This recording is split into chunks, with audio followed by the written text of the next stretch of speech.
महादेव दोस्तों, हर हर महादेव। आप सभी को हार्दिक शुभकामनाएं। आने वाली तिथि त्रयोदशी तिथि यानी प्रदोष तिथि भगवान शिव शंकर भोलेनाथ को अति प्रिय है।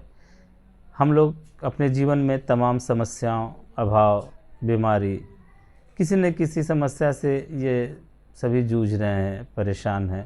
ये मानव जगत है दोस्त। इस मानव जगत में सब कोई दुखी है, सब कोई दुखी है। कोई धन से, कोई मन से, कोई तन से, कोई जन से, सब दुखी हैं। लेकिन उसमें भी थोड़ा सा भोलेनाथ की कृपा हो जाए तो हम लोग को सुख प्राप्त हो जाता है। अभी हमारे भोलेनाथ का एक तिथि है त्रयोदशी, तेरस, इसको प्रदोष कहते हैं। इस दिन व्रत किया जाता है। व्रत में अपने लोगों को व्रत करना चाहिए। स्त्री भी कर सकती है, पुरुष भी कर सकते हैं। बस इतना है कि व्रत में थोड़ा सा फलाहार का उपयोग करना है। बाकी भगवान शंकर के भक्त हैं तो आपको कोई तकलीफ़ नहीं आने वाली है। त्रयोदशी के दिन सुबह सुबह मंदिर जाना है। भगवान शंकर के आगे जल और चावल दोनों हाथ में लेके एक संकल्प बोलना है। किसी पंडित की ज़रूरत नहीं है। आपको ये बोलना है कि हे प्रभु, मैं अपने सच्चे मन से व्रत करने के लिए इस मनोकामना हेतु व्रत कर रहा हूँ। जो मनोकामना आप बोले प्रभु, ये मुझे मेरी ये मनोकामना पूर्ण करने की कृपा करें। ऐसा संकल्प करने के बाद भगवान शंकर को जल से स्नान कराएं, फिर दूध से चरणामृत, चरणामृत पंचामृत बोलते हैं, पंचामृत से स्नान कराएं। पंचामृत में दूध, दही, घी, शक्कर इत्यादि चीज़ें से शंकर को स्नान कराएं। उसके बाद उन्हें सुंदर सुगंध लगाएं, चंदन लगाएं, न भांति भांति के फूल चढ़ाएं, फल चढ़ाएं, खोए की सफ़ेद मिठाई चढ़ाएं, आरती करें।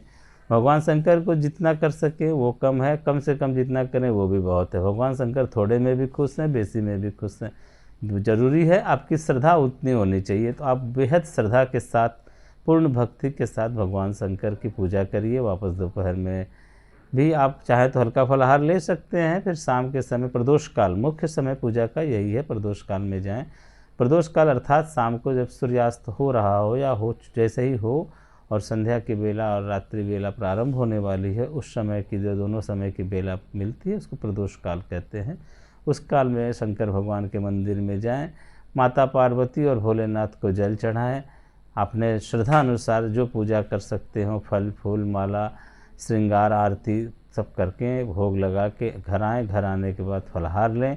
रात्रि के समय थोड़ा शिव भजन करें और शांतिपूर्वक विश्राम करें। सुबह उठने के बाद पुनः शंकर भगवान को जल चढ़ाएं। अगर वापस सुबह मंदिर नहीं जा सकते हैं तो घर में या फिर मन में ध्यान करके आप अपना शंकर भगवान को प्रणाम कर लें और व्रत को पूर्ण करने की आप इच्छा करें।